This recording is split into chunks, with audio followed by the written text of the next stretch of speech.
La tentación del ego espiritual, que es una tentación que todos vamos a tener que enfrentarnos a ella. Todos nos tenemos que enfrentar a ella.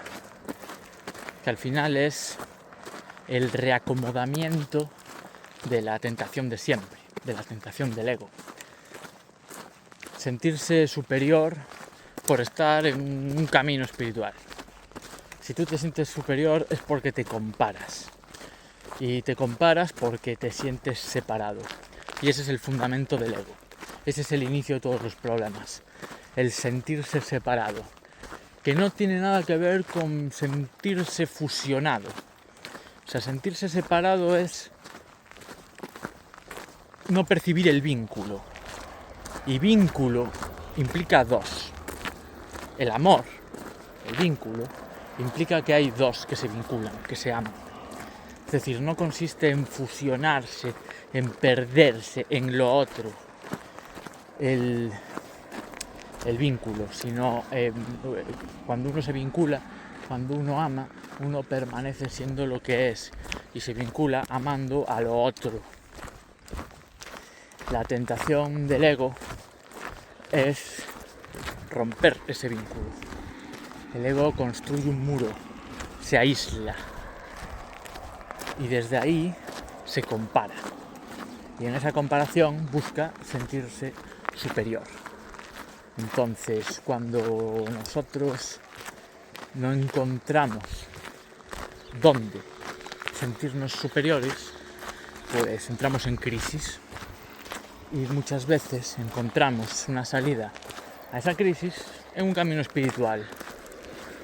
Y ahí, una vez encontramos ese camino y saboreamos alguno de sus frutos, pues el patrón se rearma y volvemos a compararnos desde ese nuevo camino. Una de las trampas que permite renunciar a querer ser superior es darnos cuenta de que es imposible que si yo hoy me siento superior por lo que sea, pues tarde o temprano me acabaré sintiendo inferior también.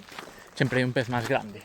Entonces, cuando tú compras el ser superior, automáticamente estás comprando el ser inferior también. Eso es un buen motivo para empezar a pensar si nos conviene compararnos, si realmente nos beneficia en algo sentirnos superiores, porque estamos comprando la otra cara de la moneda también, nos guste o no, seamos conscientes o no. El tema es que yo creo que caer en el ego espiritual, que es un ego más sutil, más retorcido, más difícil de ver, pues es una cuestión de atención y de intención, que son dos palabras que comparten etimología. Atención viene de, o sea, ambas tienen una raíz que es tendus, si mal no recuerdo, o sea, tiene que ver con tender, con desplegar. Tender, yo creo que representa bien el significado de estas palabras. Atención es ad, el prefijo, que se convierte en a. Ad es hacia dónde tiendo. La atención me indica hacia dónde tiendo. Y la intención, el in es hacia adentro. Es lo que tiendo, lo que en mí se repliega, por así decirlo. La intención, lo que hay replegado en mi interior. Si nosotros permanecemos atentos a nuestra intención, el ego no tiene poder sobre nosotros. Si el ego se rearma, se reformula y vuelve al ataque una vez entramos en el camino espiritual, es porque perdimos de vista la intención por la cual entramos en el camino espiritual, que tiene que ver con un fracaso. Todo camino espiritual empieza con un fracaso. Uno fracasa en el mundo. Y fracasar en el mundo, bueno, puede ser un fracaso a ojos de todo el mundo, decir, es que te salieron mal las cosas, o no te salieron, no fuiste capaz de hacerlas, o las hiciste y te diste cuenta de que estás igual de vacío, lo cual es un fracaso igualmente, aunque desde fuera parezca que no. El tema es que uno se da cuenta de que el mundo no puede satisfacerlo, y eso provoca una crisis, y la única salida a eso la proporcionan los caminos espirituales. Entonces uno entra desde una humildad muy profunda en el camino espiritual. Y cuando uno empieza a compararse y a sentirse superior o inferior, esa humildad es perdida de vista. Esa intención que nace de haber atendido el hecho de que el mundo no me satisface es perdido de vista. Y vuelves a buscar lo mismo que buscabas en el mundo, lo buscas en lo espiritual. Esto en el idioma cristiano viene siendo coger la cruz. O sea, dice Jesucristo a sus discípulos: quien quiera seguirme, nieguese a sí mismo, tome su cruz cada día y sígame. Negarse a sí mismo y tomar la cruz son como dos partes del mismo proceso, ¿no? Negarse a sí mismo es darse cuenta de que el mundo no le satisface. Entonces uno entre comillas, se niega a sí mismo porque deja de buscar ese éxito mundano, exterior, material, o sentimental, de reconocimiento, de estatus, de poder. Uno deja de buscar, entonces en ese sentido se niega a sí mismo. Tomar la cruz es aceptar esa carencia, aceptar ese vacío, que es el vacío en el que algo nuevo puede germinar, en el que Dios puede obrar, Dios obra en el vacío.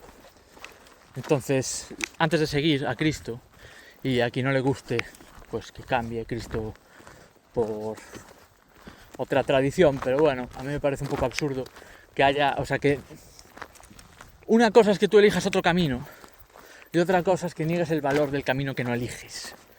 Yo a día de hoy elijo el cristianismo, pero sería absurdo negar el valor del camino del yoga, del auténtico camino del yoga, del auténtico camino cabalístico. Bueno, que tiene mucho que ver con Cristo eso, pero bueno, o sea, budismo, zen, todas las tradiciones que os puedan ocurrir, ¿no? Todas son muy valiosas. Y la decisión de escoger una u otra es absolutamente personal y atiende a motivos personales. Dicho esto, o sea, niegues a sí mismo, tome su cruz cada día, porque se nos olvida tomar la cruz, queremos rechazarla, pero es en la cruz donde existe, donde se puede experimentar una plenitud superior.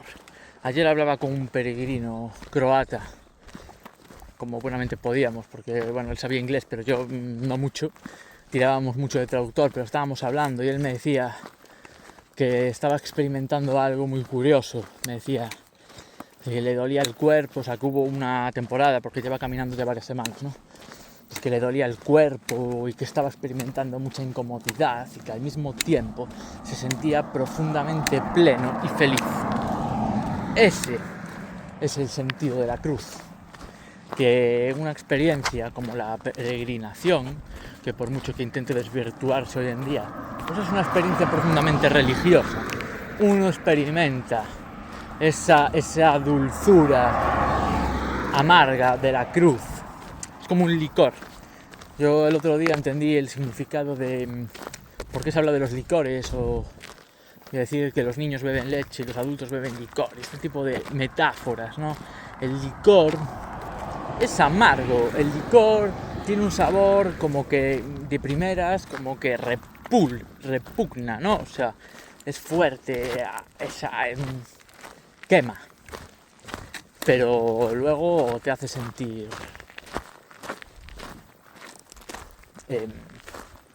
muy bien, digamos, y te hace entrar en calor. El niño rechaza el licor porque rechaza su sabor amargo, y como rechaza su sabor amargo, se pierde también su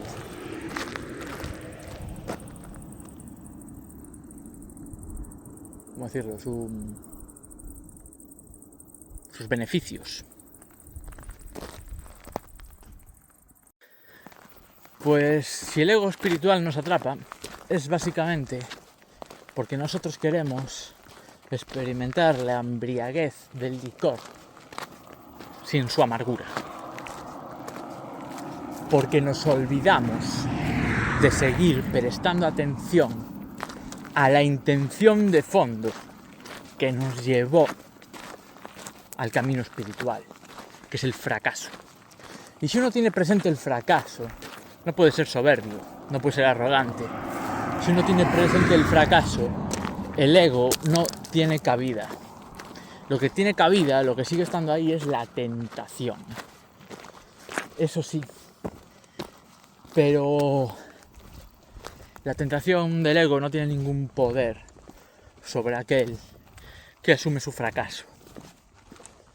Y esto a mí me parece la clave, muy fácil decirlo, pero luego hay que estar atento, hay que tomar la cruz cada día. Hay que recordar cada día que el mundo no nos satisface o que fracasamos en el fracaso o que fracasamos en el éxito. Oh, ¿cómo se pudo suicidar esta persona si lo tenía todo? Pues precisamente, cuando lo tienes todo y aún así estás vacío, no tienes esperanza.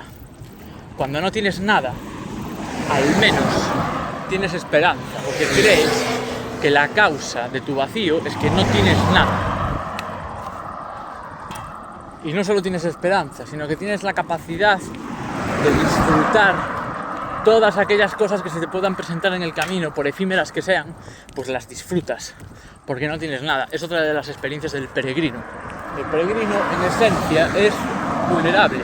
El peregrino, en esencia, que luego es que cada uno hace los viajes como quiere, pero el peregrino es pobre, por definición. Y como es pobre, pues pobre es que no necesariamente de dinero, o sea, pobre es caminar al sol y no tener sombra, pues carezco de sombra. Y cuando encuentras una sombra, ahí descubres lo que es disfrutar de una sombra. Cuando tienes sed y encuentras una fuente, ahí descubres lo que es disfrutar de una fuente, porque cuando no te faltan sombras y cuando no te falta fuente, cuando estás en tu casa y abres el grifo y bebes, y cuando entras en tu casa y estás en sombra, estás recogido y no pasas calor ni pasas penurias, pues como que se normaliza y uno deja de experimentar lo que realmente esas cosas le aportan, ¿no?